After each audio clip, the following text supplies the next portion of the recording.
What's up, everybody? Welcome into the Pack a Day podcast here on YouTube. I'm your host, Andy Herman. You can follow me on Twitter at Andy Herman NFL. Today, I'm going to begin a new breakdown. I'm going to be going this week over the top 50 Packers players, ranking them from number 50 to number 1. I'll be doing that over the course of the next 5 days, unless we get some sort of breaking news from Aaron Rodgers, something else happens. We shall see. But my goal is to wrap this up in the next 5 days, starting today with number 50 through number 41. So let's jump in and get started right away. But before I do that, as I must always say with every list that I will ever do, is these are always meant to be debated. And we all have different experiences watching these players, so my list will undoubtedly differ from your list, from the next person that's watching list, and so on and so forth. So this will not be a perfect list, I am sure, as you are watching or viewing this. And I'm sure there's going to be some discrepancies, and I'm excited to see your responses below to see what I got wrong in your eyes and maybe what I got right, who knows. But these sort of things are always meant for debate and conjecture. And honestly, there's really no way to make a perfect 50 list from 50 to number 1. Even probably if you ask Matt LaFleur and Brian Gutekunst, they would probably rank the top 50 quite a bit differently just amongst the two of them. So these are always not the easiest to do, but they're always fun to discuss. So let's jump in. Let's start out hot. Let's start out with number 50, Blake Bortles. And this is an interesting one, right? And I still can't even believe and fathom to an extent that I'm saying Green Bay Packers quarterback Blake Bortles. And if we're being real, we don't know right now if Blake Bortles is the week 1 starter or if he has no chance of even making the team or anything in between. We're in such a weird spot with the Packers quarterback position right now where Aaron Rodgers is in this bizarro spot. If he's not there, you expect Jordan Love to be the starter, but what if they don't feel like he's quite ready yet? The only guy with any real experience left is Blake Bortles. So this could literally be a situation where if Rodgers doesn't play and they feel like Jordan Love's not quite ready, Blake Bortles could be, I can't even say it, it's that ridiculous. Blake Bortles could be the Packers starting quarterback week 1. There's another version of reality where Rodgers and Love are both at training camp and Blake Bortles has basically zero shot, probably at least a minimal or much less, chance of making the actual 53-man roster. But as we sit today, having a veteran quarterback on this roster right now, his bizarro throwing motion and weird hitch in his arm and everything like that included, having a veteran quarterback who has experience, who can help mentor Jordan Love a little bit, who, if Aaron Rodgers is there, can provide that veteran mind, if you will. Rodgers has always said that he prefers somebody in that room who can challenge him, quiz him, with different game plans, different situations and scenarios. So having that type of player there in Blake Bortles could be very beneficial, not only for Aaron Rodgers, but for Jordan Love as well. So you put all that into the equation. You also bring the fact that this is a quarterback who once led the Jacksonville Jaguars to the AFC Championship game that they probably should have won, probably in spite of Blake Bortles, but nonetheless, he was there, played with Nathaniel Hackett, and when he came in, even in OTAs and minicamps, he didn't get a ton of time. But when he did, he looked much more comfortable throwing the ball down the field than Jordan Love did. You could just see, he's been there, he's done that. This isn't his first, time going through this sort of stuff. So I like the veteran presence. I like what Blake Bortles brings to this team, and he's going to kick off our list. As bizarre as that is, Blake Bortles, number 50. Number 49 on my list is a second-year player, 7th-round pick, who I have a lot of interest in, and I'm really intrigued to see if he can win that number 4 edge rusher spot, and that's Jonathan Garvin. Going back to last year, if you went pick by pick and asked me what was my favorite Packers pick based on value of where they were selected, Jonathan Garvin unequivocally would have been my answer in that 2020 NFL draft. So I really liked what he showed, and he was in a situation going back where if he went back to Miami, they had a few good edge rushers, Jalen Phillips, who ended up being a first-round pick for the Miami Dolphins. They had a couple other edge rushers there as well that were going to be high selection. So he didn't, if he went back, he may have not even been a starter, right? So he was in this weird situation. So he comes out a year too early. He's still super young. Gets a cup of coffee in the games, for the Packers on a few different occasions. And frankly, as a pass rusher, and I mentioned this the other day, I liked what he brought to the table. I liked what he could do, setting the edge. I liked what he could do as a pass rusher. Now, super raw, not ready yet, no questions. But in my opinion, the only reason he wasn't the 4th edge rusher last year was because of of special teams, and that, there were other players on the roster that were a little bit better in that regards. And if you're not going to be a special teams guy, it's tough to be the number 4 edge rusher active on game days. So if you're asking me who's the fourth, best pure edge rusher on the roster, I'm going Jonathan Garvin. So really hoping that he can make a second-year jump. Remember, by all accounts, should have been a rookie this season. This is basically another draft pick in the 2021 draft for the Green Bay Packers, and probably somebody that would have been, in my opinion, a 4th or 5th round pick had he been able to stay in college and had he been able to play last season. I think that that's something that, he could have bumped himself up from a 7th round pick that he was 2 seasons ago. So Jonathan Garvin, number 2 on this list, or I guess number 49, if you will.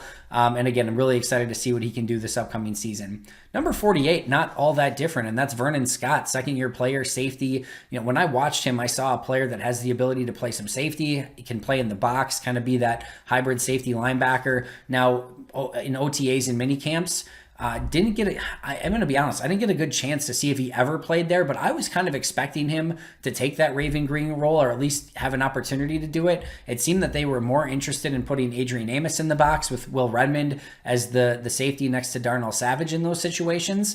I more expected it to be Amos staying back at safety and Vernon Scott getting some chance to play that hybrid safety linebacker spot, but that's not the direction that they went in, at least to start things off. So I'm going to be keeping a close eye on Vernon Scott to see what his situation is in training camp. Do they give him more of those reps? Do they give him more opportunities? But as I talked about the other day as well, after Adrian Amos and after Darnell Savage, that third safety spot is a lot to question yet. I'm not sure that a lot of people have a lot of trust in Will Redmond. You've got Vernon Scott, you've got Henry Black, you got Ennis Gaines, you've got a few different guys there.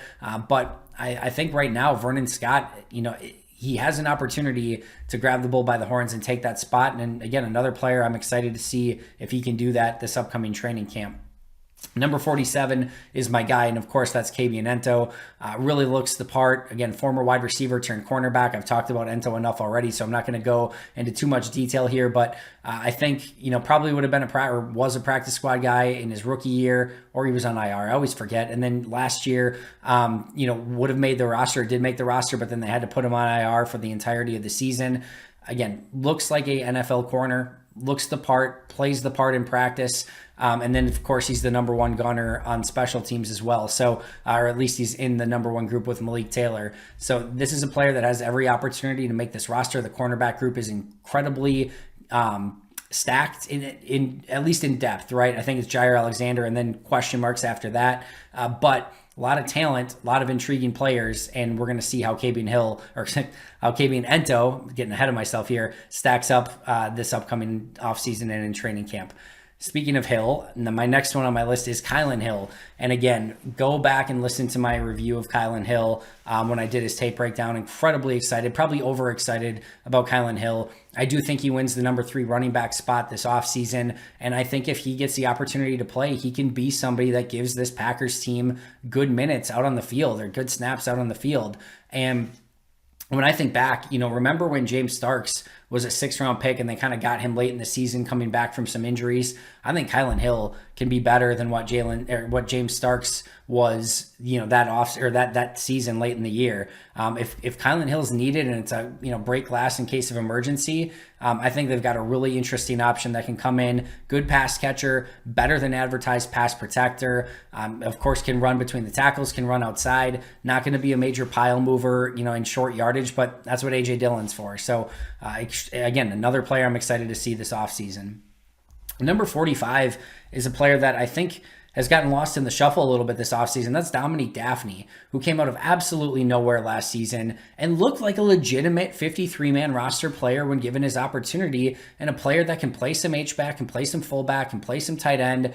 They were targeting him even in the red zone as the season went on last year. He got snaps. He's a special teams guy.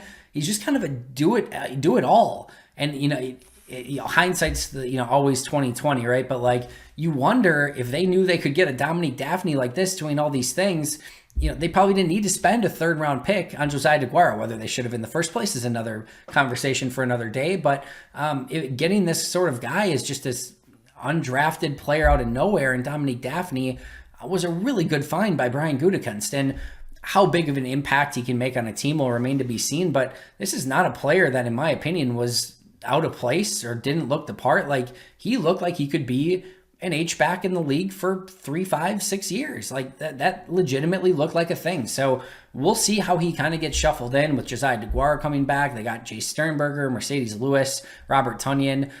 But I like Dafney, and I'm, again, just another player I'm excited about and seeing how he can develop this offseason.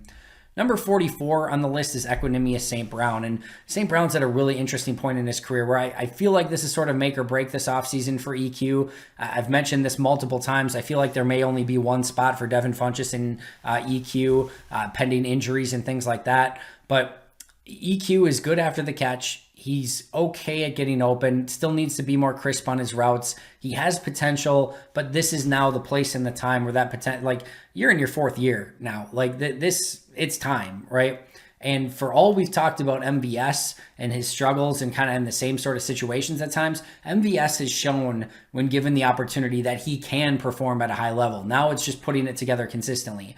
EQ, I don't feel like we've ever really gotten that great grasp of, can he go out and have a 8-catch, 150-yard, 2-touchdown sort of performance? You know, can he be the guy if needed? I haven't seen that yet out of him, and I think it's kind of a now or never whether he can do that this upcoming offseason.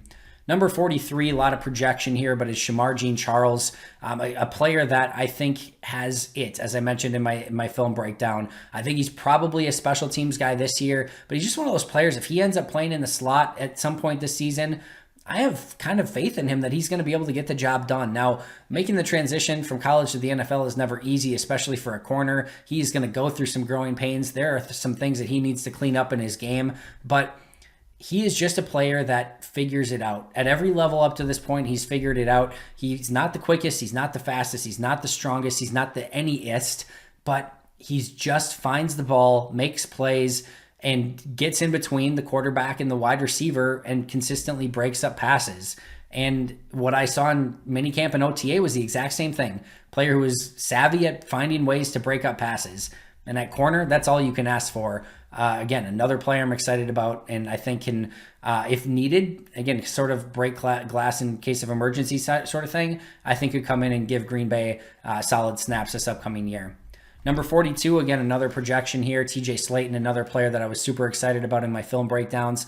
I think this can be somebody who immediately replaces those Montravius Adams snaps and can do it at a more consistent and higher level from day one.